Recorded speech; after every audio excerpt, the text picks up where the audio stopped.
Bismillahirrahmanirrahim. Alhamdulillah wassalatu wassalamu ala Rasulillahi wa ala alihi wa sahbihi wa mawalah. Amma ba'd. Sekali lagi saya ucapkan salam kebaikan, salam untuk kita semua. Assalamualaikum warahmatullahi wabarakatuh. Assalamualaikum warahmatullahi wabarakatuh. Mari kita senantiasa bersyukur memuji Allah Subhanahu wa taala atas segala karunia-Nya, atas kudrah dan iradahnya, atas inayah dan hidayah kepada kita semuanya. Shalawat dan salam kepada junjungan kita Habibana wa Nabiyana Muhammad sallallahu alaihi wasallam, juga kepada keluarga, sahabat, serta siapapun yang mengikuti sunnahnya hingga hari akhir. Saya menghaturkan terima kasih kepada teman-teman Genpro yang rupa-rupanya terus istiqomah ya, terus program yang awalnya terlaksana sejak tahun-tahun pandemi, karena kita tidak bisa bertatap muka, tidak bisa bertemu muka, tapi alhamdulillah salah satu kebaikan yang kita dapatkan, dari situ mulai ada tren kajian yang sifatnya online ya, dalam jaringan, dan sampai hari ini kita terus bertemu bulanan, dan walaupun sempat tertunda satu hari karena kemarin saya tidak bisa hadir, tapi alhamdulillah bisa tergantikan pada hari Jumat ini. Ala kulli hal, mudah-mudahan ya berkumpulnya di pagi hari Jumat yang Sayyidul Ayyam ini mudah-mudahan membawa keberkahan kepada kita semua.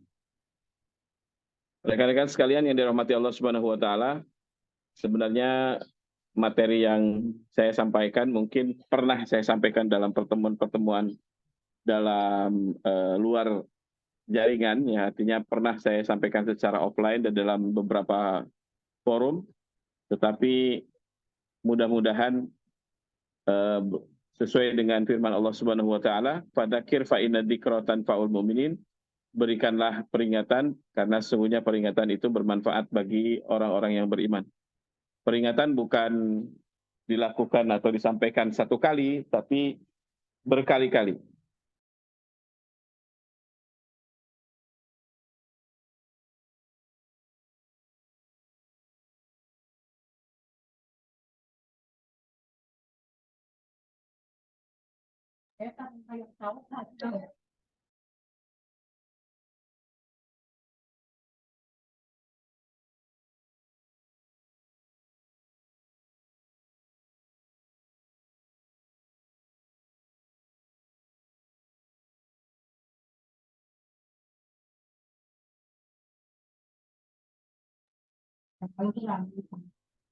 Maaf, kita lanjut. Kita hari ini akan berbicara tentang model-model kepemimpinan dalam sejarah, ya, tipe-tipe leadership dalam sejarah. Ada model-model kepemimpinan yang berhasil dan ada model-model kepemimpinan yang tidak berhasil. Dari model-model kepemimpinan itu, kita mudah-mudahan bisa mengambil manfaat, kita mudah-mudahan bisa membuat role model, ya, karena sejarah panjang ini tentu melahirkan banyak pemimpin, ya, tetapi mana saja yang bisa kita jadikan contoh dalam model-model kepemimpinan, kurang lebih nanti saya akan himpunkan dalam kategori-kategori kepemimpinan yang berhasil dan tidak berhasil dalam sejarah. Hadirin sekalian yang dirahmati Allah Subhanahu wa taala, kategori kepemimpinan yang pertama adalah mereka yang berhasil dalam sejarah, dan kalau kita kelompokkan lagi, mereka ini terdiri dari dua kelompok. Yang pertama adalah pemimpin yang singkatnya ya, the promised leader, pemimpin yang dijanjikan Allah Subhanahu wa taala. Ya, mereka berhasil memimpin ya karena memang Allah berjanji. Ya, Allah menjamin bahwa mereka akan menjadi pemimpin yang berhasil. Nah, ciri dari pemimpin yang berhasil itu adalah mereka disebutkan dalam wahyu atau disebutkan oleh orang yang ada di dalam wahyu. Wahyu adalah semua yang datang dari Allah Subhanahu wa taala, ya. Baik itu Al-Qur'an ataupun Al-Hadis yang merupakan sebuah pegangan, dua-duanya adalah pegangan bagi setiap muslim, ya. Ciri dari pemimpin yang berhasil itu disebutkan di dalam wahyu atau disebutkan oleh orang di dalam wahyu. Untuk memahaminya, saya ambil contoh. Tidak ada seorang pun nabi yang diutus oleh Allah Subhanahu wa taala kecuali nabi sebelumnya memberikan kabar gembira tentang kedatangan nabi tersebut. Nah, apalagi nabi akhir zaman itu hampir semua nabi bercerita tentang kedatangannya, ya. Seperti baginda Nabi sekali lagi Nabi Muhammad SAW itu diceritakan oleh hampir semua nabi, ya, memberitakan tentang kedatangannya, memberitakan tentang perjuangannya, sifat-sifatnya. Bahkan Bani Israel itu ya'rifunahu kama ya'rifuna abna'ahum. Mereka mengenal sosok Nabi Muhammad SAW itu sebagaimana mereka mengenal anak-anaknya. Saking banyaknya wahyu Allah Subhanahu wa taala yang turun kepada mereka menceritakan tentang kepemimpinan Nabi Muhammad SAW. Ya. Jadi tidak ada yang tidak dijelaskan tentang sifat-sifat, sifat kedatangan, bagaimana perjuangannya.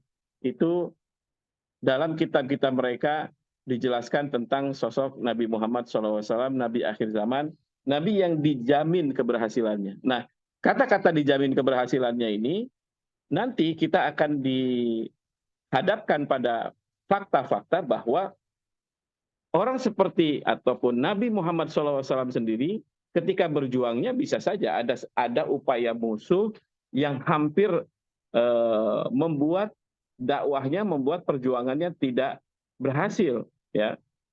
Kita tahu bahwa nabi-nabi sebelum Nabi Muhammad SAW itu ada yang dibunuh seperti Nabi Zakaria, ya, dibunuh walaupun sudah masuk ke dalam pohon dilindungi Allah Subhanahu wa taala tapi pohonnya itu digergaji. Ada yang seperti Nabi Yahya yang dipenggal kepalanya, ada seperti nabi-nabi yang lainnya yang berakhir dengan kematian, ya.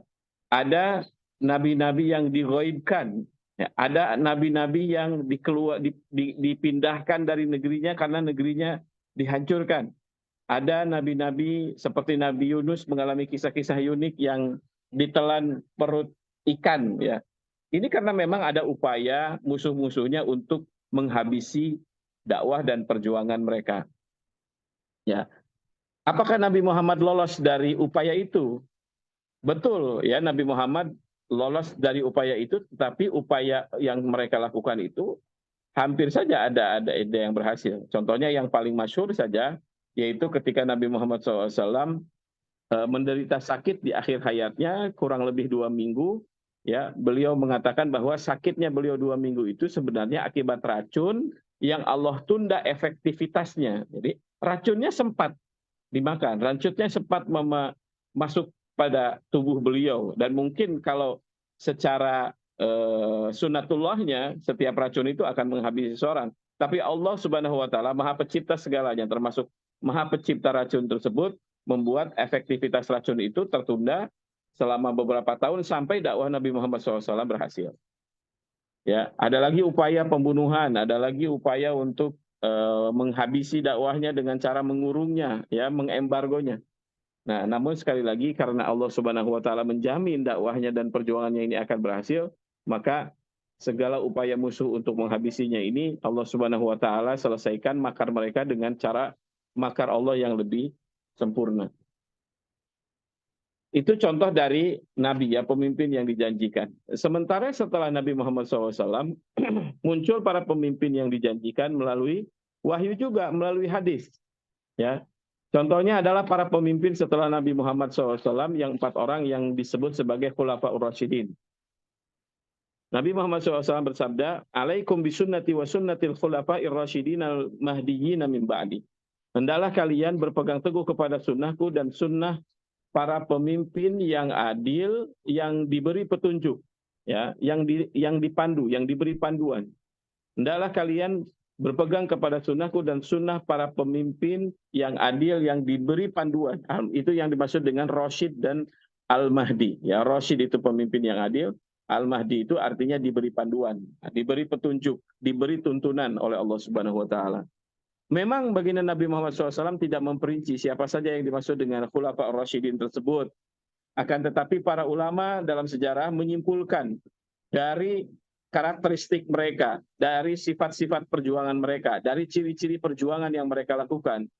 Para ulama sejarah ya menyimpulkan bahwa bahwa pemimpin yang adil yang diberi petunjuk itu adalah 4 kepemimpinan, 4 pemimpin setelah Nabi Muhammad SAW wafat. Yang pertama adalah Sayyidina Abu Bakar, yang kedua adalah Sayyidina Umar, yang ketiga Sayyidina Utsman, yang keempat adalah Sayyidina Ali radhiyallahu anhum ajmain. Ada juga para ulama yang menyimpulkan bahwa kepemimpinan Umar bin Abdul Aziz itu juga adalah kepemimpinan yang seperti mendekati kepemimpinan Khulafa ar-Rasyidin. Maka ada juga para ulama yang menyebut bahwa pemimpin yang adil yang diberi petunjuk itu atau Al-Khulafa ar-Rasyidun itu bukan hanya 4 tapi 5 sampai kepada Umar bin Abdul Aziz, salah satu khalifah, salah satu pemimpin dari kekhilafahan Bani Umayyah yang berpusat di Damaskus. Nah, sekali lagi 4 pemimpin ini disebut dalam hadis, ya. Secara umum Nabi Muhammad SAW menyebutkan bahwa setelah beliau akan muncul kepemimpinan yang adil yang mendapatkan panduan petunjuk dari Allah Subhanahu wa taala. Kita tahu bahwa 4 kepemimpinan ini modelnya luar biasa, pelantikannya beda-beda tetapi cara pelantikannya berbeda-beda, tetapi mereka selama hayatnya, selama mereka memimpin, ya, menunjukkan bahwa mereka memang seperti yang digambarkan oleh Nabi Muhammad SAW sebagai pemimpin adil yang diberi panduan. Banyak sekali contoh-contoh kejadian yang menunjukkan bahwa memang mereka tidak lepas dari ciri-ciri pemimpin yang dijanjikan, ciri-ciri pemimpin yang diberi panduan oleh Allah Subhanahu wa taala.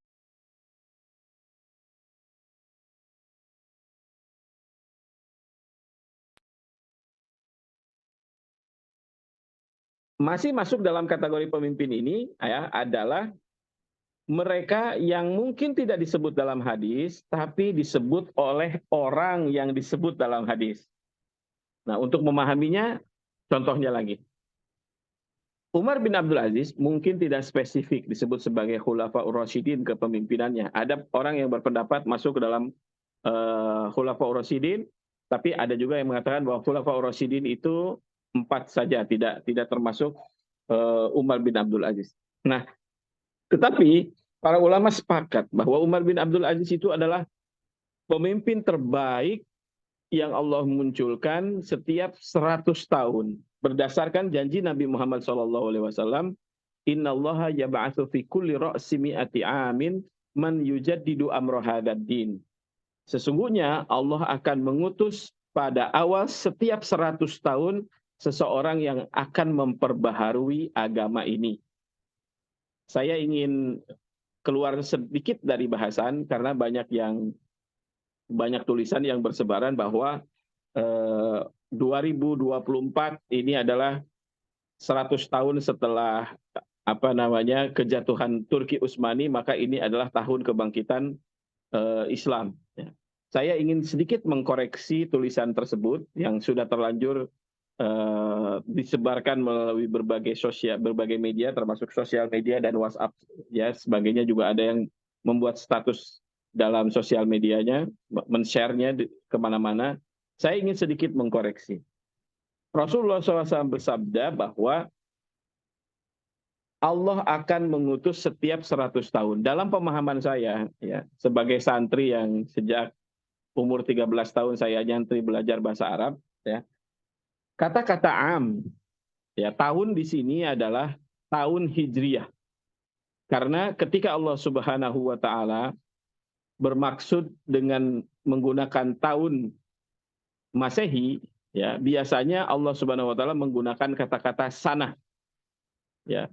Falabithu fi kahfihim salasami'ati sinina. Ashabul Kahfi itu tinggal di dalam guanya 300 tahun. Nah, 300 tahun yang dimaksud oleh Allah Subhanahu wa taala dalam Al-Qur'an itu adalah 300 tahun Masehi.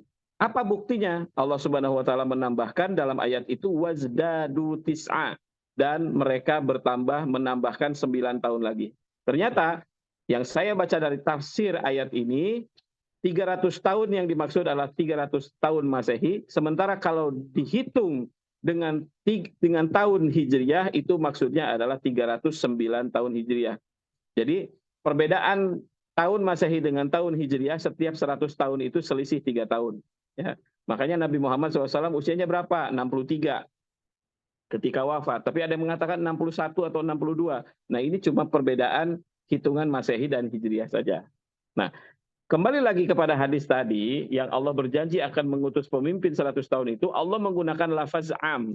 Innallaha yab'atsu fi kulli ra'si mi'ati amin. Am di sini jelas adalah amul hijri atau tahun hijriah. Karena kalau sekali lagi tahun Masehi sanah miladiyah. Ya. Sejarah juga fakta-faktanya membuktikan bahwa mujadid yang dimaksud oleh Rasulullah SAW itu selalu muncul pada awal 100 tahun Hijriah. Ya, contohnya Umar bin Abdul Aziz ini. Umar bin Abdul Aziz ini ya disebut mujadid pada abad pertama, pemimpin terbaik pada abad pertama, 100 tahun setelah Nabi Muhammad SAW, karena beliau ini wafatnya pada tahun 101 Hijriah dan memerintah antara tahun 99 sampai 101 Hijriah. Maka tepatlah ciri mujadid pada Umar bin Abdul Aziz. Ya, dia itu disebut dalam hadis, kepemimpinannya dijanjikan, ya, disebut dalam hadis, dan ada sesuatu yang dia perbaharui dari agama. Jadi ciri mujadid itu dua. Ada yang diperbaharui dalam agama, dan kemunculannya pada awal abad Hijriah. Ingat ya, awal abad. Ya, pada awal abad Hijriah. Begitu juga Imam Syafi'i yang disebut sebagai mujadid abad kedua. Beliau ya wafatnya tahun 204. Begitu mujadid setelahnya, wafatnya ada yang 309, ada yang 405, dan selanjutnya. Artinya, benar kata hadis bahwa setiap mujadid itu muncul pada awal 100 tahun, pada awal abad. Nah, pemahamannya harus dipahami awal abad yang dimaksud adalah awal abad Hijriah, bukan Masehi. Nah, kembali kepada Umar bin Abdul Aziz ini, Umar bin Abdul Aziz ini tidak secara spesifik disebut dalam hadis, tapi disebut secara umum dalam hadis tentang mujadid yang akan muncul pada setiap 100 tahun, tetapi juga kedatangan beliau ini diberikan kabar gembiranya oleh kakek buyutnya yang bernama Umar bin Khattab radhiyallahu anhu. Ketika Umar bin Khattab radhiyallahu anhu melakukan kebiasaannya keliling kota Madinah pada malam di mana beliau mencari-cari apakah ada dari penduduknya yang sedang bermasalah, sedang kesulitan, seperti kisah seorang ibu yang memasak batu karena anaknya kelaparan. Beliau mencari-cari, suatu malam beliau mendapatkan sebuah percakapan ya yang membuat beliau terharu, tertarik ya, berhenti untuk mendengarkan percakapan seorang anak perempuan dengan ibunya.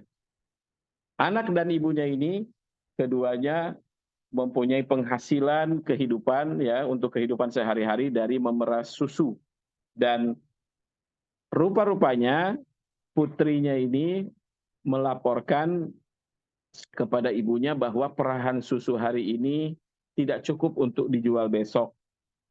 Ibunya lalu mengatakan, "Nak, campurkan saja susu itu dengan air supaya menjadi cukup." Anak ini menjawab, "Wahai ibunda, bukankah Umar sudah melarang perbuatan tersebut?" Karena ini termasuk dalam kategori jual beli yang ghish, menipu.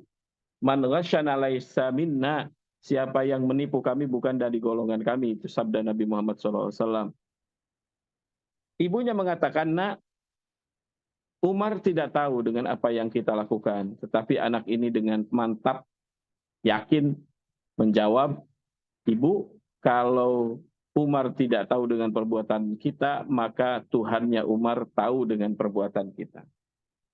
Ya, sebuah kalimat, sebuah dialog yang menunjukkan tentang keyakinan akidah yang sangat mendalam pada seorang anak perempuan yang membuat Umar takjub sehingga Umar kembali ke rumahnya dan keesokan harinya salah satu putranya dipanggil kemudian ditunjukkan kepada alamat yang dimaksud yang dilewati oleh Umar semalam dan mendengar percakapan itu dalam rumahnya dan Umar langsung saja memerintahkan kepada anaknya agar melamar perempuan itu untuk dijadikan istrinya. Nah, ini juga salah satu pelajaran berharganya bahwa Nabi Muhammad SAW pernah bersabda bahwa dalam menikah itu ada khiyar, dalam mencari jodoh itu ada pilihan-pilihan, termasuk orang tua dalam hal ini berhak ya untuk menganjurkan kepada anaknya ya dalam memilih jodoh yang memang faktor agama yang dikedepankan ya. Memang ada beberapa alasan perempuan itu dinikahi ya, kecantikannya, hartanya dan keturunannya, tetapi Nabi Muhammad SAW menganjurkan kita untuk fadfar bidatid. Hendaklah kita memilih faktor agama agar kita selamat. Nah, begitu juga orang tua menganjurkan anaknya supaya memilih yang faktor agama bukan yang lainnya. Ya. Selepas pernikahan ini, selepas pernikahan ini, Sayyidina Umar mengatakan bahwa dari tulang sulbi perempuan ini, anak perempuan ini akan lahir seorang pemimpin yang memimpin dengan adil, mengisi dunia dengan penuh keadilan, dengan luka di wajahnya. Dengan luka di wajahnya atau di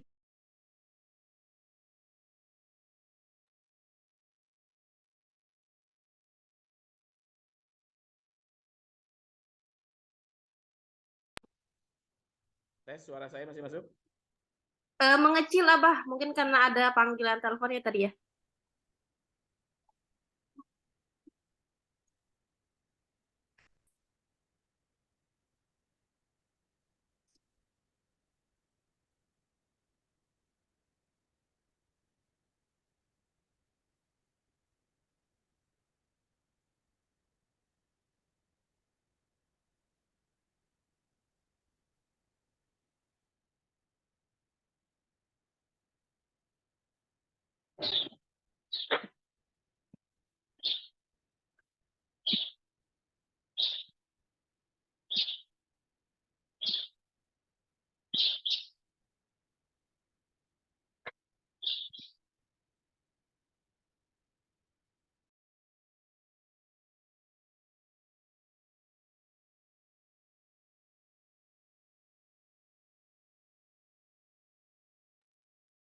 Mohon maaf Bapak Ibu semua untuk menunggu sebentar karena mungkin Abah sedang menerima teleponnya tadi sepertinya.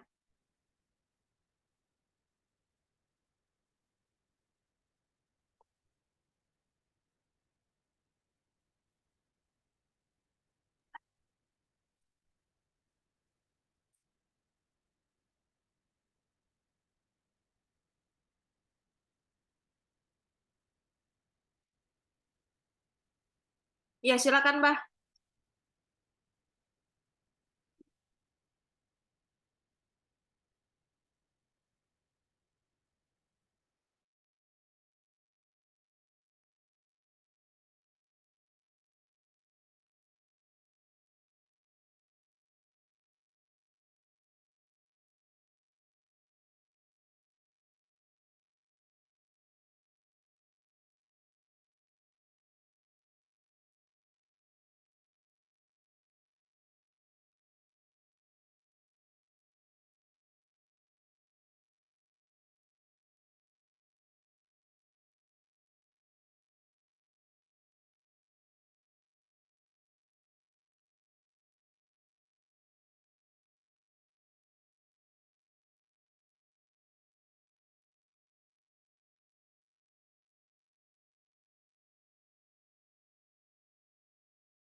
kalau nggak ada suara ya.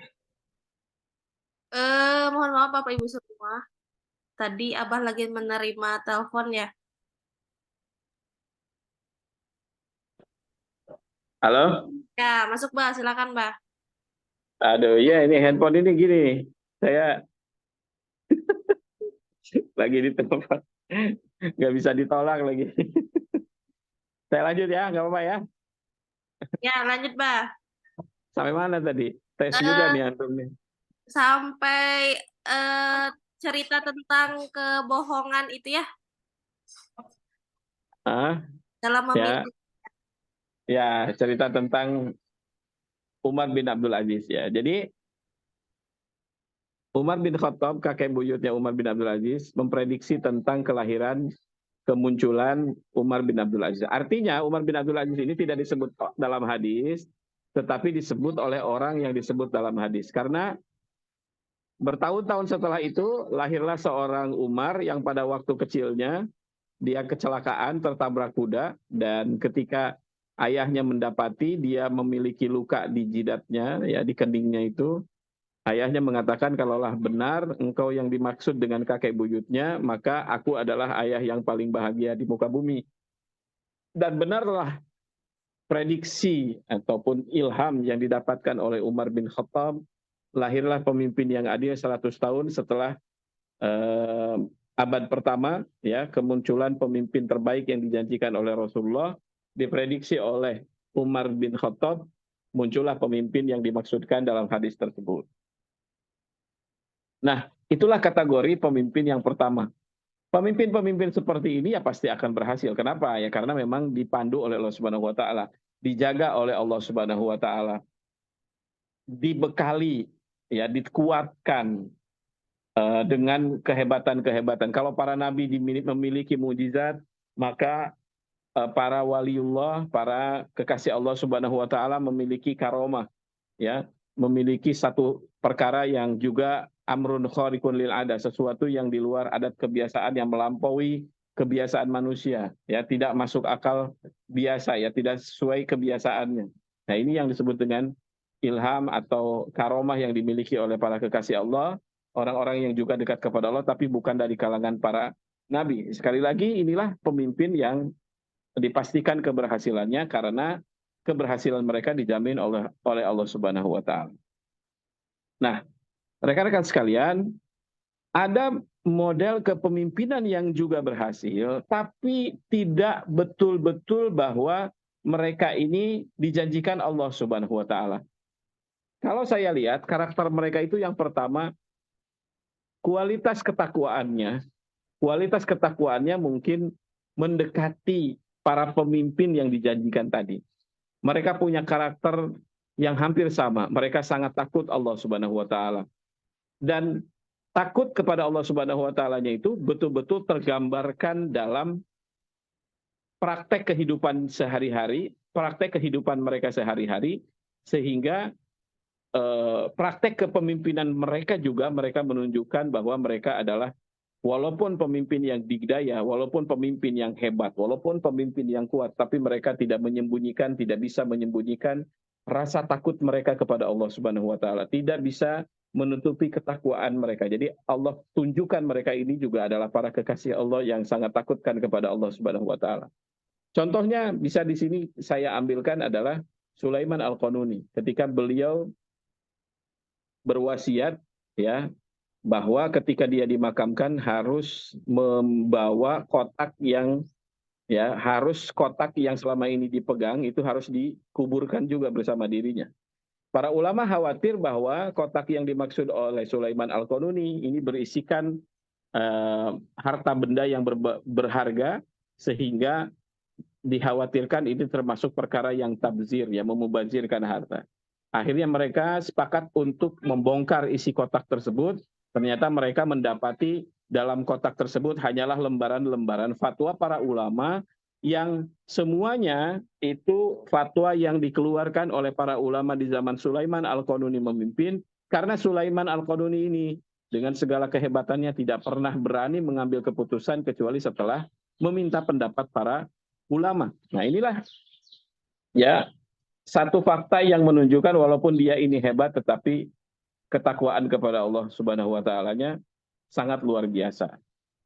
Atau seperti sosok Harun ar-Rasyid, juga pemimpin hebat, juga pemimpin yang luar biasa, akan tetapi seringkali dalam forum-forum majelisnya itu, seringkali beliau menghadirkan para ulama hanya untuk sekedar mendengar nasihat mereka, hanya untuk sekedar mendengar arahan para ulama atau harapan para ulama itu seperti apa. Ya, suatu ketika ada ulama yang ya mungkin dikategorikan ulama, tetapi mungkin rupanya orang ini khilaf, ulama ini khilaf sehingga memberikan nasihat yang keras kepada Harun ar-Rasyid. Harun ar-Rasyid menjawab, apakah saya sebagai pemimpin itu lebih sesat, lebih zalim dari Fir'aun? Ulama ini mengatakan, tentu tidak, wahai Tuan. Kalau begitu, saya tidak sezalim Fir'aun dan Anda bukan Nabi Musa. Sedangkan Nabi Musa diperintahkan Allah Subhanahu wa Ta'ala kepada Fir'aun agar berkata dengan kata yang lembut, dengan perkataan yang lembut. Kenapa Anda berkata dengan perkataan yang kasar? Ada satu kejadian juga di mana Harun ar-Rasyid tidak berhenti menangis ketika beliau dinasihati ulama, bahkan beliau memohon-mohon agar diberi jeda sedikit karena beliau sangat sedih dengan nasihat tersebut. Ya, ada juga orang-orang yang di sekelilingnya tidak suka terhadap Muhammad al-Laith, seorang ulama terkenal di zaman itu, yang memberi nasihat kepada Harun ar-Rasyid karena awal kepemimpinan Harun ar-Rasyid ini beliau selalu mempercayakan banyak urusan itu kepada ayah angkatnya Yahya bin Khalid.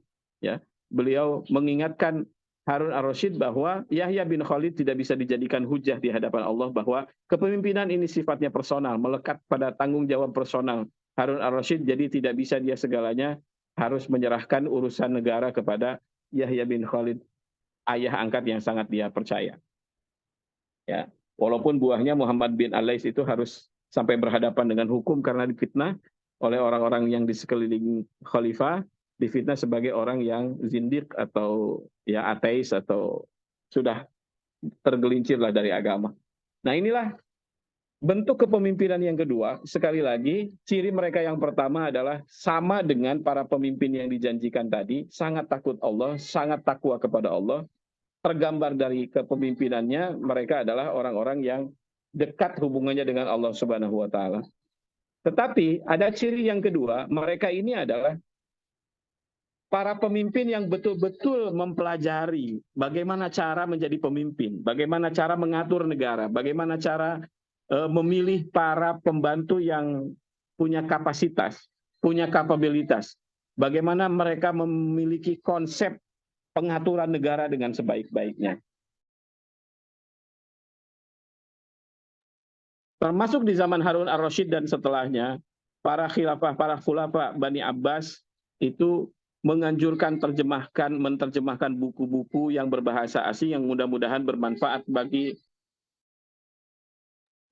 mereka saat itu, ya, karena mungkin dari buku-buku yang diterjemahkan itu ada hal-hal yang bermanfaat yang bisa mereka pelajari untuk diterapkan dalam sistem bernegara saat itu. Ya, Sulaiman Al-Qanuni, gelar yang sebenarnya yang diberikan oleh orang-orang Barat itu adalah The Great, ya, atau Sulaiman Al-Azim bahasa Arabnya, karena memang seorang pemimpin yang luar biasa. Tetapi ada juga yang memberi gelarnya Al-Qanuni. Ini menunjukkan bahwa dia adalah orang yang sangat paham hukum, ya, sehingga diberi gelar qanun atau undang-undang. Ya. Dan betul saja memang 49 tahun kepemimpinannya itu beliau berhasil merumuskan undang-undang yang beratus tahun setelah beliau tidak memimpin, undang-undang itu masih diterapkan karena memang merupakan kompilasi hukum yang bersumber dari 4 mazhab yang ada, kemudian dikompilasikan dalam hukum yang diterapkan dalam bernegara di Kesultanan di Kekhilafahan Turki Utsmani. Nah, mereka memang rata-rata punya waktu yang cukup, ya, yang memadai untuk memimpin sampai pada berhasil. Ada yang 9 tahun, ada yang 15 tahun, ada yang 16 tahun, ada yang 23 tahun, bahkan Sulaiman Al-Qanuni ada 49 tahun. Mungkin satu nama perlu saya sebutkan juga di zaman Bani Umayyah, ada yang namanya Abdul Malik bin Marwan, yang ketika dia wafat memang itu adalah masa puncak kepemimpinan masa puncak keemasan Bani Umayyah.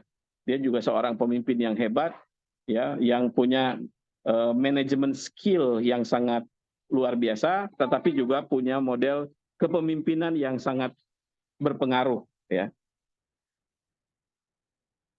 Nah, ini adalah model kepemimpinan yang kedua. Yang 1 dan 2 ini tentu kategori yang berhasil. Nah, 1 dan 2 memang bedanya sedikit saja. Yang satu, walaupun kepemimpinannya tidak panjang, seperti Umar bin Abdul Aziz kan tidak panjang, ya, memimpin hanya 2 tahun. Tapi para ulama sepakat itu adalah zaman terbaik Bani Umayyah. Karena memang yang terjadi bukan hanya kemampuan skillnya saja, tapi karomah dari Allah Subhanahu wa taala itu betul-betul nyata, wujud terjadi gitu ya. Bagaimana bisa seorang ulama yang tidak pernah bertemu dengan Umar bin Abdul Aziz, tetapi ketika melihat domba-dombanya itu tidak diserang oleh serigala, ya dia yakin bahwa ada seorang pemimpin yang baik yang baru saja dilantik, diangkat gitu. Tetapi ketika serigalanya kembali menerkam domba-dombanya itu, dia mengatakan bahwa pemimpin yang adil itu sudah tiada. Rekan-rekan sekalian yang dirahmati Allah Subhanahu wa taala, pemimpin yang ketiga dan keempat, ya, ini kategorinya pemimpin yang tidak berhasil. Yang pertama ataupun ya yang ketiga ini mungkin boleh dikatakan pemimpin yang biasa lah, ada kebaikan dan ada keburukannya, walaupun banyak juga dari mereka ini yang kalau makin mendekati zaman kebaikan, zaman salafus soleh, mereka juga dikategorikan sebagai orang yang soleh, ya. Tetapi mungkin akan ada saja sisi kontroversinya, ya, dia pernah berbuat ini, pernah berbuat itu, ya. Misalnya saya katakanlah pemimpin yang soleh, ya, ya wallahu alam keberhasilannya tentu kita lihat berhasil, tetapi di hadapan Allah mungkin punya sisi baik dan buruk gitu ya, punya sisi dan buruk. Ini pengalaman pribadi saja, pengalaman pribadi saya saja ya, ketika saya mengunjungi Uzbekistan, mendarat di Tashkent, saya sudah melihat di sana sini banyak sekali patung-patungnya pemimpin Timur Leng, ya, atau Amir Timur, yang saya baca dalam sejarah sebelum saya berkunjung ke sana, dia adalah pemimpin yang terlalu banyak yang menjadi korban beliau, ya. Intinya setiap beliau menaklukkan satu negara itu banyak sekali orang yang terbunuh, banyak sekali orang yang terbunuh dalam penaklukan tersebut, padahal itu juga negara-negara Islam yang dia taklukkan. Termasuk yang menjadi korbannya beliau itu adalah Sultan Bayezid, ya, Sultan dari Turki Utsmani, yang pada akhirnya diperangi dan dikalahkan, kemudian wafat dalam penjara beliau. Sehingga dalam pemahaman saya, dalam paradigma saya, dia adalah pemimpin yang banyak sekali berbuat zolim gitu. Nah, akan tetapi ketika saya sekali lagi tadi berkunjung ke Uzbekistan, mendarat di Tashkent, saya mengatakan kenapa orang seperti ini kok ada dikenang sebagai pahlawan, ya, di tempat ini. Dan saya tidak sabar untuk bertanya kepada pemandu wisata saat itu, ya. Dengan santai beliau mengatakan bahwa ya tergantung dari sudut pandang siapa dia ini pemimpin yang zalim.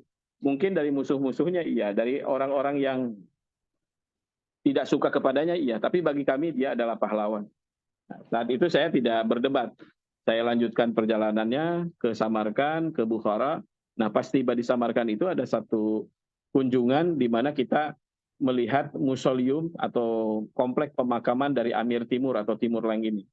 Dan saya kaget ketika mendapati bahwa makamnya beliau ini sangat berhimpitan dengan makam di atasnya gitu ya. Artinya kok kepalanya ini nempel sekali dengan makam yang lain gitu ya. Dan ketika saya bertanya kepada pemandu tadi, apa alasannya kok Timur Leng ini makamnya sangat didekatkan dengan yang di atasnya, ternyata itu adalah wasiat dari dia, bahwa dia berwasiat kepada siapapun ya setelah beliau bahwa kalau dia mati itu kepalanya harus ditempelkan kepada kaki gurunya. Ya, saking dia takzim kepada gurunya, dia berharap dimakamkan dengan cara seperti itu. Ya, dari situ saya mulai berubah paradigma saya terhadap Timur Leng, dan ketika saya kaji lebih jauh tentang kepemimpinannya, ternyata banyak juga sisi-sisi kebaikan yang dimiliki oleh Timur Leng, walaupun di sisi lain dia punya hal-hal yang sifatnya kontroversi, hal-hal yang sifatnya mungkin tadi orang-orang menyimpulkan bahwa dia termasuk pemimpin yang zalim, dia termasuk pemimpin yang jahat. Tapi ternyata di sisi lain dia punya kebaikan, dan terbukti bahwa Amir Timur ini merupakan cikal bakal dari sebuah kepemimpinan yang luar biasa yang juga berkontribusi terhadap peradaban Islam. Ya, beliau punya putra, cucu sebagai pemimpin-pemimpin yang memberikan warna yang luar biasa terhadap peradaban Islam. Lahir dari cucunya misalnya Ulugh Beg, seorang penemu yang sangat luar biasa di dunia astronomi. Ya, bahkan Kesultanan Mogul yang di situ ada Sultan yang bernama Akbar dan Shah Jahan yang membangun Taj Mahal, itu juga mereka adalah keturunan dari Amir Timur atau Timur Leng. Nah, sementara model kepemimpinan yang terakhir tentu saya tidak bisa memberi contoh. Ini silahkan saja kaji. Mereka adalah para pemimpin yang zolim, para pemimpin yang dalam hadis disebut sebagai mulukan adon dan mulukan jabarian. Ya, itu adalah salah satu model zaman yang akan dilewati oleh umat Islam, yaitu munculnya para pemimpin otoriter dan para pemimpin yang adon itu menggigit, artinya mereka adalah para pemimpin yang zalim. Wallahu a'lam bishawab. Terima kasih atas perhatiannya. Wassalamualaikum warahmatullahi wabarakatuh. Waalaikumsalam warahmatullahi Assalamualaikum warahmatullahi wabarakatuh. Ya, terima kasih Abah. Kajiannya ini bercerita tentang pemimpin ya, beberapa kali sudah kita dengarkan dan ceritanya berbeda begitu ya. Jadi memang bahwasanya memang mempelajari tentang ilmu kepemimpinan itu tidak ada habisnya gitu ya. Sudah dicontohkan oleh pendahulu-pendahulu kita gitu ya. Dan yang tadi juga menjadi tanda tanya besar ya. Mungkin bisa dirasakan sendiri oleh teman-teman sekalian bagaimana sih, atau sudah dibaca gitu ya, tentang kepemimpinan yang zalim gitu. Silakan Abah, apakah menerima tanya jawab, Abah?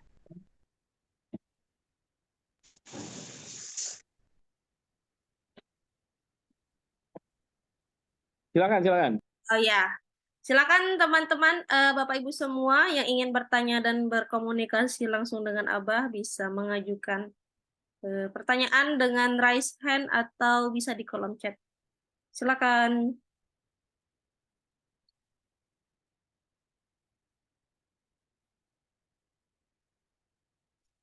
Alhamdulillah ada 47 yang masih bertahan. Alhamdulillah. Di bulan kemarin sepertinya 2 bulan lalu sampai 100 ya, Bah. Banyak ya, insya Allah ini akan terus bertahan. Kita rutinkan agenda kajian bersama Abah.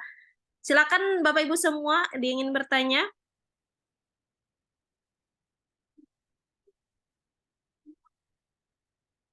Ya, ini ada Pak Ihsanuddin dari Aceh Tengah, sudah resen. Silakan Pak, langsung bisa open kamera atau langsung. Assalamualaikum, Mbak. Waalaikumsalam warahmatullahi wabarakatuh. Waalaikumsalam. Ahlan. Udah ngopi belum? Belum, ini masih biasa pagi-pagi. Jemput anak-anak dulu sekolah.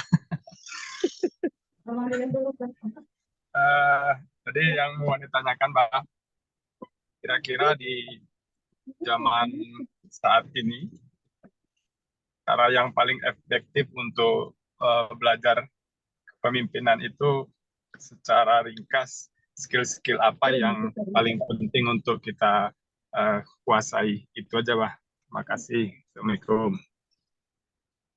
Assalamualaikum warahmatullahi wabarakatuh. Secara teoritis banyak sekali model-model buku-buku tentang kepemimpinan, dan sampai sekarang saya masih sangat suka melahap buku-buku tentang kepemimpinan ya. Saya baca ya semua tulisan-tulisan tentang kepemimpinan saya baca. Bahkan ketika para penulis barat bercerita atau menuliskan tentang kepemimpinan pun saya baca. Michael Hart ketika menyusun 100 pemimpin yang paling berpengaruh, saya baca. Maxwell ketika menulis buku-buku serial tentang leadership, saya juga baca. Tetapi saya ini adalah orang yang sangat suka ketika bekerja, berbuat itu mencontoh dari yang sudah ada. Ya, sebagai contoh ketika Genpro ini berdiri tahun 2016, saat itu saya menyampaikan kepada para pengurus bahwa supaya Genpro ini menjadi lembaga, menjadi tempat berkumpul para pengusaha yang berhasil, kita perlu benchmarking, kita perlu contoh. Kira-kira gerakan seperti ini pernah ada di mana dan apa yang bisa kita contoh dari mereka, walaupun nanti pada prakteknya tentu kita punya jalan keberhasilan sendiri, tidak harus 100% mengcopy paste apa yang mereka lakukan. Maka saya pun waktu itu mengusulkan agar Genpro mencontoh model organisasi para pengusaha di Turki, yaitu Musyan. Ya. Dan alhamdulillah memang terjadi beberapa kali acara, kita berkunjung ke mereka, mereka berkunjung ke kita. Ya, alhamdulillah ada beberapa hal yang bisa kita ambil contoh. Nah, untuk kepemimpinan ini memang saya lebih suka tadi membaca tentang profil para pemimpin yang hebat dalam sejarah. Bahkan ya bukan saya tidak terbatas pada pemimpin hebat yang juga dilahirkan dalam peradaban Islam. Bahkan pemimpin-pemimpin yang juga dimiliki oleh Barat yang dikatakan berhasil itu saya pelajari. Karena saya juga membaca apa yang ditulis oleh Syekhul Islam Ibnu Taimiyah bahwa pondasi kepemimpinan itu keadilan. Walaupun dia bukan Muslim, tapi dia menegakkan keadilan, maka kekuasaannya akan tegak. Tetapi walaupun Muslim, tapi dia tidak mampu menghadirkan keadilan, maka kekuasaannya akan hancur. Ya. Nah, itu yang saya juga baca. Saya baca misalnya tentang Napoleon Bonaparte, ya. Saya baca kepemimpinan beberapa beberapa presiden Amerika, gitu ya. Tokoh-tokoh Barat, baik itu dari Kekaisaran Romawi, ya. Saya juga baca tentang mereka ini.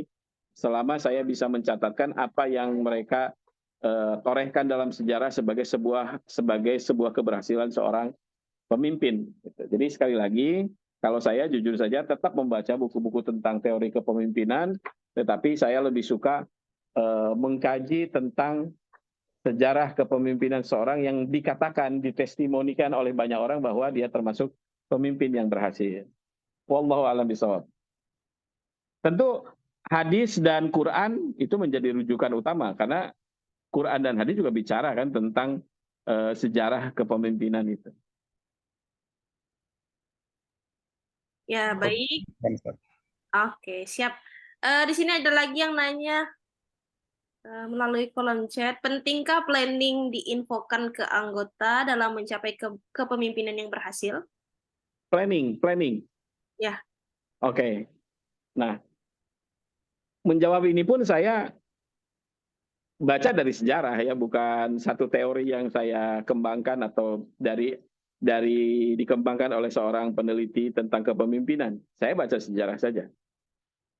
Saya baca sejarah tentang model kepemimpinan Muhammad Al-Fatih yang sangat luar biasa keberhasilannya didapat ketika usianya yang masih sangat muda, yaitu 22 tahun ya. Ketika dia berhasil menaklukkan Konstantinopel, satu benteng yang 1000 tahun tidak pernah berhasil ditaklukkan oleh bangsa manapun, oleh pasukan manapun. Nah, salah satu karakter beliau itu adalah beliau sangat merahasiakan grand design-nya. Beliau hanya memberikan part-part tertentu kepada anak buahnya, planning-planning yang tertentu saja kepada anak buahnya, tetapi gambaran umumnya ini dia tidak pernah share kepada siapapun. Makanya, kalau kita memasuki Istana Topkapı di Turki, yang merupakan itu adalah Istana Kesultanan Turki Utsmani pada masa awal, kita akan menemukan sisi kanan kiri banyak sekali tempat ada air pancuran di situ. Ternyata konon katanya air pancuran itu digunakan untuk mengkamuflase suara supaya tidak semua orang bisa mampu mendengar apa yang sedang dibicarakan oleh Muhammad Al-Fatih ketika memberikan briefing kepada anggotanya, ketika membriefing para pemimpinnya, para panglimanya. Jadi selalu beliau berbicara, memberi arahan itu di dekat air mancur itu supaya mengkamuflase suara.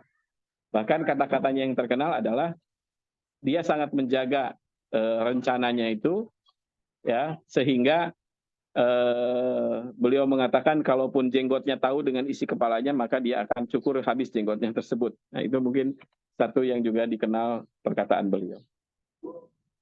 Jadi sekali lagi, kalau saya, grand design-nya itu ya tidak perlu di-share kepada semuanya, tetapi yang berhubungan saja, ya, rencana-rencana yang berhubungan dengan orang tersebut, dengan bawahan tersebut di sharing, ya, dibagi kepada mereka. Mungkin itu cukup, Mbak Sensi, ya. Ya, baik, siap. Terima kasih, Abah. Sama-sama. Ya, waktu sudah menunjukkan pukul 8.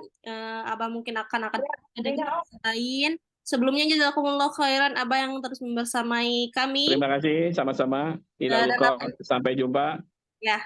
Wassalamualaikum warahmatullahi wabarakatuh. Waalaikumsalam warahmatullahi wabarakatuh. Ya, dalam kajian Genpro, insya Allah ini akan hadir setiap bulan, Bapak Ibu semua.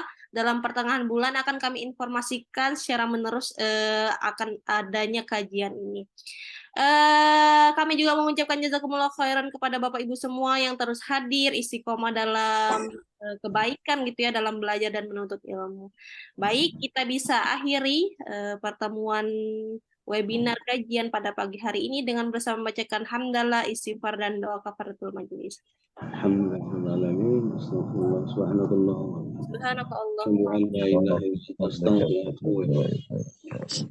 Ya, Assalamualaikum warahmatullahi wabarakatuh. Terima kasih. Assalamualaikum warahmatullahi wabarakatuh.